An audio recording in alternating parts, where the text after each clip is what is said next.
What up, Buzz? You tapped in? Okay, Goose, you tapped in too? All right, Chicago, y'all tapped in? All right, boys, let's crack 'em. Feel like Mike in the fourth with the ball in my hands and I'm taking a shot. I'm the king in the madhouse on Madison, whether I make it or not. Now the crowd going crazy, they watching the play and I'm watching the clock. Got my shot in the air and the buzzer go off and I'm watching it drop. This team did things, MJ shot City 6 rings. D-Rose too big, too fast, too strong, history. And we good on that, put Jilla on the track and we good on wax. 3, 2, 1, everybody say Bulls on tap, Bulls on tap. Our city pretty and gritty, Benny the bull in the crowd getting hyper and litty. Me, I'm so drippy, it's slippery, nothing offends me. Banners on banners, we winners. We got the stats in the news, go and subscribe. Hang out with Buzzy and Goose, tapping with us, we the truth. Jilla just murdered the booth.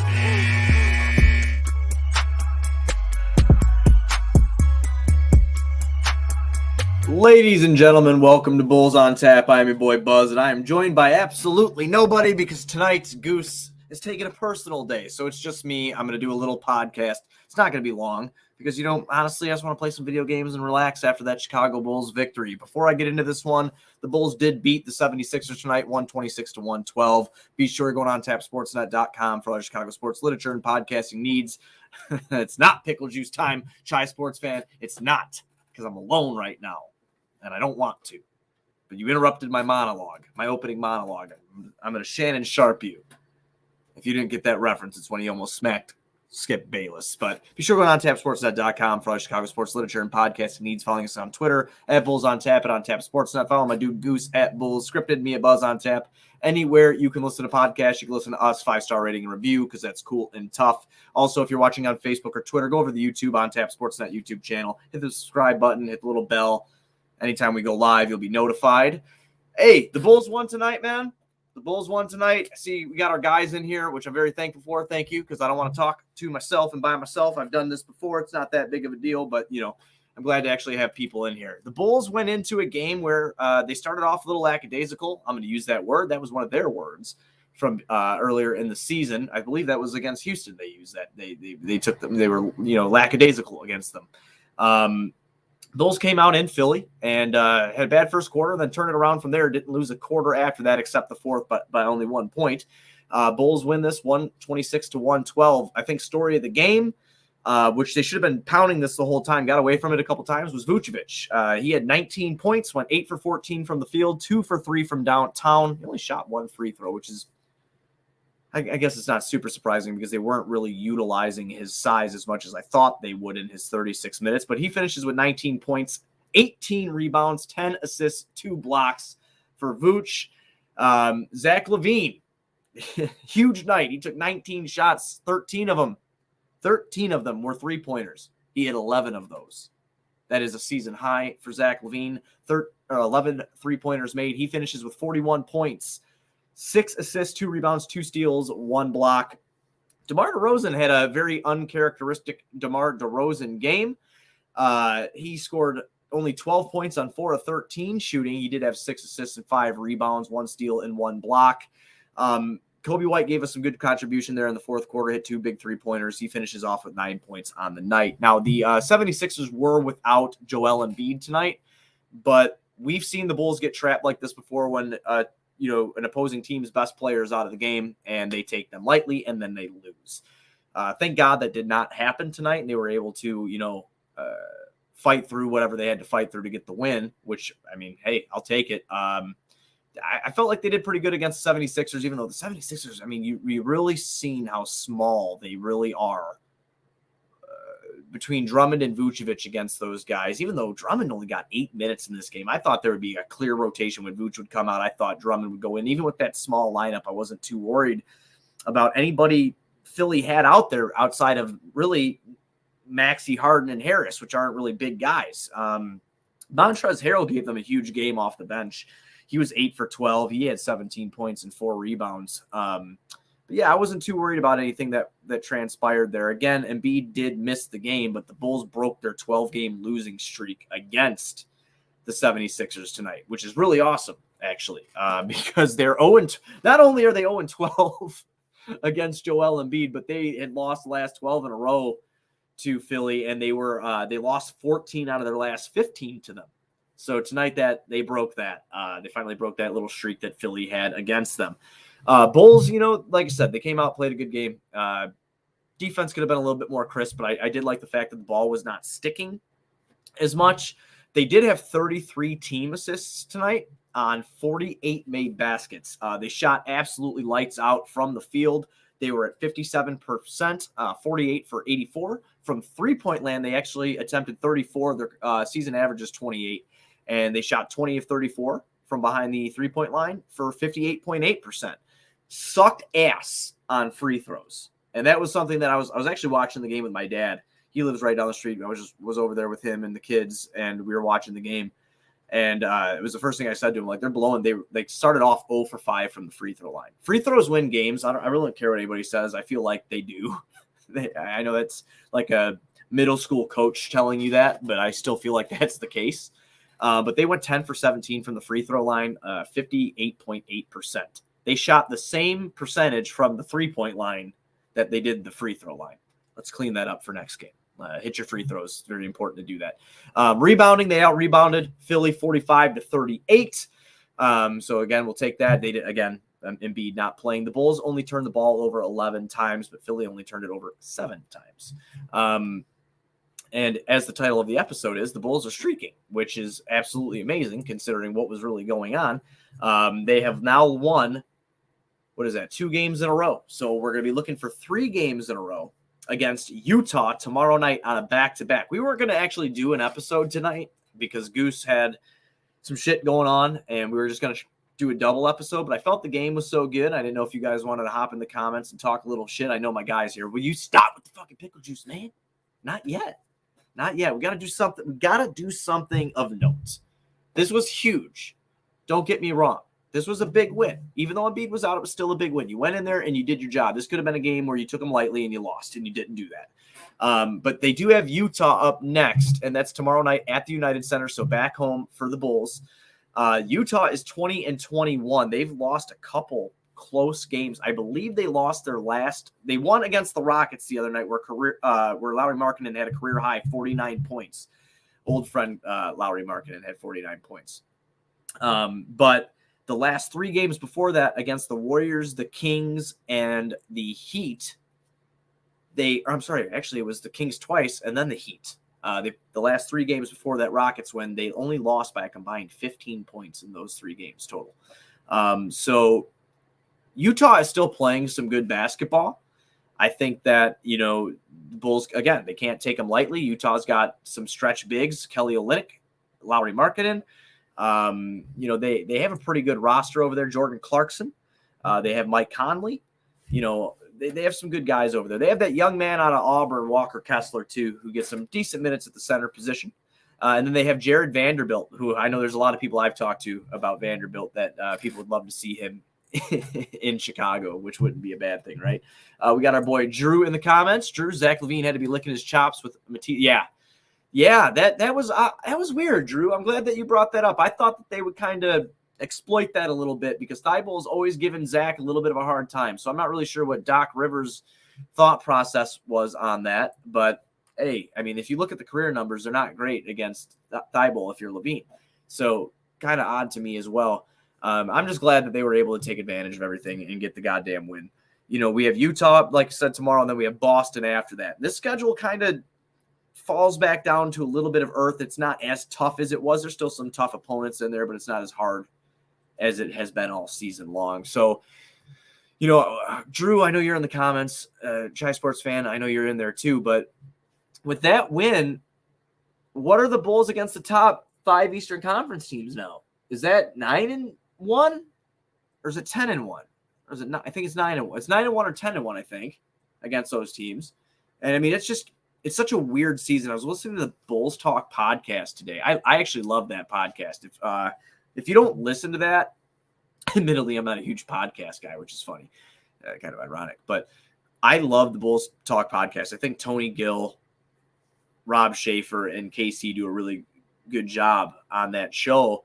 And they were kind of talking about how it's such a weird season with the Bulls beating teams that you don't think they're going to beat and dropping against teams that they should be beating. And then even bringing into that fact, which I don't want to use this as an excuse too much, but you kind of have to at this point, is how many games they've been kind of fucked out of from the refs. And I know that's super weird, but it's true. I mean, this team really could, and again, it's still a letdown to me. They could still be 500 if things went their way. You know, they're 18-21.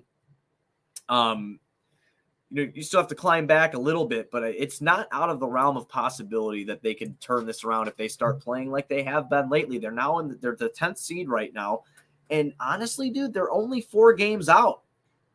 They're only 4 games out of the 6th seed, which is kind of crazy to think about. So I'm pretty surprised by that. I'll take it. You know, the Bulls are not super far out. I'm not getting sucked back in. Thank you, Drew. He says that's too much math for me. Have our boy Drew coming in there dropping the facts there. I'm not getting sucked back in. 100%. I want to scream their back so bad, you know, but I just refuse. I refuse to let myself. Senior, if they get in the top 6 seed, they don't have to participate in the play-in. I don't know how likely that is, but that'd be really fucking cool. We got David Bennett, go Bulls, but I know Jerry watches this podcast. Yeah, okay. So I'm going to put this on here. Jerry, go get Trevor Bauer. Oh no. I read that live. You know what, dude? That's some Sox talk. I haven't done Sox talk lately, but I'm good on that. I don't need another washed up pitcher on this rotation. So I'm good. I'll take a pass on Trevor Bauer. If you're a White Sox fan, I'm taking a pass on that. He's washed up, and this team has enough controversy surrounding him. I don't know what happened with that. I remain ignorant to things that I'm not, that don't concern me. I don't know what happened with that whole thing, but yeah, we wasted money on Mike Clevenger after Tommy John. We don't need to get a pitcher who hasn't pitched in a year and a half to try to be a key part of this rotation. Jerry should just spend on good players. That's what he should do. We have Rob Austin. I streamed the game with the 76ers announcers, and they even mentioned the Bulls got screwed by the refs too. See, that's cool. That's good that people, are aware of that, I guess. That, that other announcers or teams know that the Bulls are probably better than what they have been. They still need to get the defense up, though, because as I look at the top 6 of the Eastern Conference right now, every team in the top 6 is except one, which is and not by much, really, is Indiana, who's minus in the point differential. So Boston is, even though they've been playing like 500 ball lately, they have not been as good as they started this season off with. It just shows you how well they played in their first 6 weeks of the season, how great they were. But their point differential is 5.8. They score 118.7 points a game. They let up 112.9. The Milwaukee Bucks, who are also on a slide right now, 112.5 points a game to 110.5. Brooklyn, 115.1, 111.1. Cleveland, who's sneaky fucking good. Cleveland's not far off. The top 4 teams in the Eastern Conference, who knows who's going to get, who's going to end up with the first seed here. But Cleveland, 111.6 to 106.4. Philadelphia, 112.6 to 109.2. And then you have Indiana, who's 115.6 to 115.7. The Bulls are 0.6 points in point differential into the negative. We score 114.8 points a game. We let up 115.4. They need to shore up that defense. And if they could do that, they could do something, man. They're 7-3 in their last 10. So if that doesn't really kind of show you a turnaround, I don't really know what will. Again, I'm not like going off of my stance of what I said in earlier episodes. I'm glad they're winning because I like to win. But at this point, if I can start seeing some more consistency, maybe I'll start to believe a little bit. Got Drew back in here. 7 of the Bulls' next 10 games are against teams they've already beaten this season. Drew, you should have just hopped in here with me. I didn't fucking know you were even available tonight. I didn't know. I hate Cleveland too. I hate Cleveland across every sport. I know the Browns aren't in the Bears division, but fuck Cleveland. So, just wanted to say that. I want to let my beard grow out like yours. You have a beautiful face, though, senor. I don't know if I hide mine. I have an ass chin. I'm dead ass serious. I have a butthole chin, so I don't want to. That's why I have a beard. So I don't like my ass chin. So I just want to throw that out there. But I don't know why I admitted that on here. I haven't even drank anything yet. I'm admitting that I have an ass chin. That's fucking great. There goes my self-esteem when everybody starts making fun of me right down the goddamn drain. But yeah, take care of business against Utah tomorrow. Go into a good game against Boston on Monday. Boston's 5 of 5 in their last 10. And then let me go look at Utah. I know I gave you the combined points that they lost by prior to their Houston Rockets win the other night where Lowry dropped 49. But Utah is 3 and 7 in their last 10. So they're a little bit on a pickle juice doesn't fix a fucking butthole chin, dude. Get out of here with that damn pickle juice, man. Seriously, let's come up with an idea here. If we're going to do the pickle juice, we need to do it right. We need to do it right. We need to do it for something that makes sense, where it makes fucking sense. Like not some bullshit win. I want to do it where it's rewarding, even though I might die. Take business against Utah. Take care of business against Utah. Afterwards, Keith can do it. No, but did you just hear me? They're 3 and 7 in their last 10. Utah should lose this game tomorrow. The Bulls should beat them. They are on a roll right now. They're playing with confidence. They're moving the fucking ball. We've got, Pat Williams. I didn't even bring him up. Let me bring up Pat Williams, who I said I would trade for a box of mega stuff. I probably still would until I start seeing more. But what I've seen the last 2 games out of Patrick Williams, it's been pretty fucking awesome, dude. 18 points for him tonight, 6 boards, had a huge offensive rebound tonight, had a great putback rebound tonight as well. But 18 points, 6 boards, 2 assists, only 1 turnover for Pat, 7 for 11 from the field, 2 for 5 from downtown. I mean, he was the Bulls' best player in plus minus tonight, followed by Zach, then followed by Vooch, and then followed by Ayo. Every Bulls player in the starting 5 finished plus in the plus minus. The bench outside of Kobe White, which is very rare, everybody on the bench was minus except Kobe White, who was a +6. So if we can come up with a good idea for that pickle juice, I will fucking do it. It's gotta be good, dude. Like I just can't go out there and fucking do it, Like if they get to 500, like I said, if they get to 500, I'll do it. Like I don't care. Buzz, all I'm saying is Keith is down to join you. I don't care if Keith's down to join me. He probably likes fucking pickles that much that he'd drink the juice. Doesn't mean shit, dude. I don't like what you're doing here. You're peer pressuring right now. And that's frowned upon, my friend. It's frowned upon.